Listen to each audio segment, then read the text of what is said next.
Assalamualaikum warahmatullahi wabarakatuh. Selamat pagi semuanya. Hari ini Pak Danu akan menjelaskan tentang logika dan algoritma part 3, yaitu pengenalan flowchart atau diagram alir atau biasa disebut dengan bagan alir. Oke, lanjut. Jadi pertama flashback ke pelajaran minggu yang lalu, yaitu algoritma. Algoritma adalah ilmu yang mempelajari tentang cara menyelesaikan masalah berdasarkan urutan langkah-langkah terbatas yang disusun secara sistematis dan menggunakan bahasa yang logis dengan tujuan tertentu. Kemudian penulisan algoritma itu ada 3, yaitu yang pertama menggunakan sebuah kalimat dalam suatu bahasa yang dimengerti manusia, ya contohnya bahasa Indonesia, bahasa Inggris, dan bahasa yang lain. Kemudian yang kedua, menggunakan flowchart atau diagram alir atau bagan alir. Nah, ini yang akan kita bahas hari ini. Kemudian ketiga, menggunakan suatu bahasa pemrograman atau sebuah kode-kode atau prosedur code yang hanya dimengerti oleh mesin komputer. Oke, lanjut. Definisi diagram alir atau flowchart adalah diagram dengan simbol grafis yang menyatakan aliran algoritma atau proses yang menampilkan langkah-langkah yang disimbolkan dalam bentuk kotak, beserta urutannya dengan menghubungkan masing-masing langkah tersebut menggunakan tanda panah. Nah, untuk struktur atau bagian diagram alir itu ada 3, itu ada input atau sebuah masukan data, kemudian ada proses atau sebuah pemrosesan data, ketiga ada output atau keluaran atau hasil data. Berikutnya ada simbol diagram alir atau flowchart. Jadi sebelum kita ke pembahasan atau contoh-contoh diagram alir, kita ketahui dulu simbol-simbolnya. Oke, lanjut. Yang pertama itu ada garis alir atau control flow. Bentuknya seperti itu, anak panah. Garis alir atau control flow menunjukkan arah aliran algoritma dari satu proses ke proses berikutnya. Simbol yang lain ada terminal atau terminator, bentuknya seperti itu. Terminal atau biasa juga disebut terminator merupakan simbol yang menunjukkan awal atau akhir sebuah proses atau suatu program. Kemudian ada input atau output. Input atau output sering juga disebut masukan atau keluaran, digunakan untuk mewakili data masuk atau data keluar. Bentuknya seperti itu ya. Yang ketiga itu ada proses, bentuknya persegi panjang.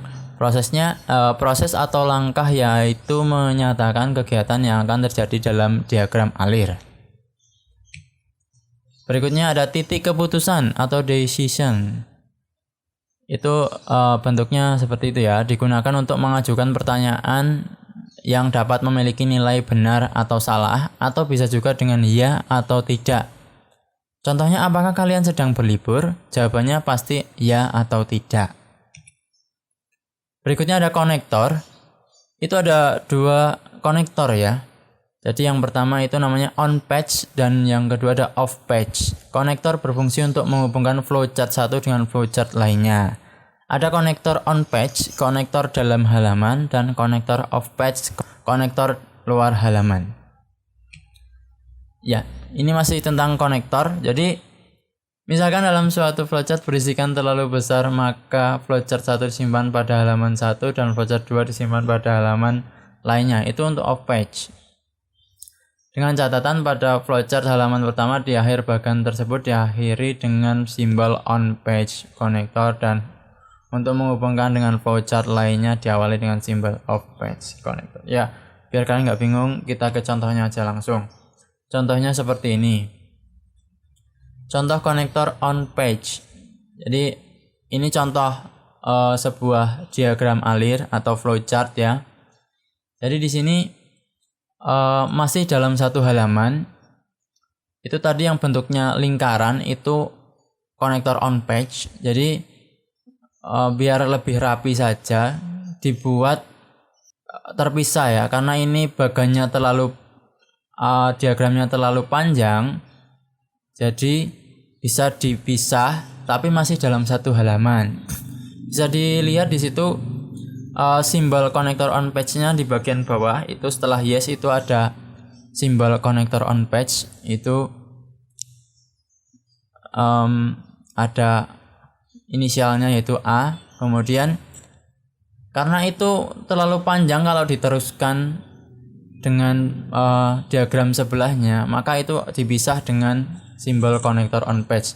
Jadi yang gambar sebelahnya itu lanjutannya dari yang gambar sebelumnya itu yang tulisan yes seperti itu. Jadi setiap lanjutan itu pasti ada simbol konektor on page. Ya, semoga kalian paham. Lanjut untuk contoh konektor off page. Nah, ini ada 2 halaman ya, ada 2 halaman. Kalau tadi yang on page itu ada 1 halaman, kalau off page itu ada 2 halaman. Kalau on page tadi simbolnya dengan lingkaran, sedangkan konektor off page atau di luar halaman itu simbolnya seperti itu ya. Bisa dilihat di gambar. Ini masih halaman 1, halaman 2. Kemudian di bawah itu setelah yes itu ada A2, itu simbol konektor off page-nya seperti itu. Kemudian karena itu terlalu panjang kalau dilanjutkan dalam 1 halaman, jadi dilanjutkan ke halaman berikutnya.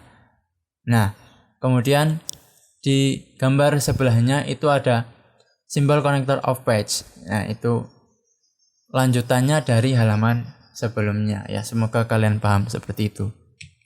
Oke, berikutnya ada predefine proses, digunakan untuk menunjukkan suatu proses yang kompleks sehingga tidak bisa dijelaskan di diagram alir dan akan dijelaskan di diagram lainnya yang terpisah.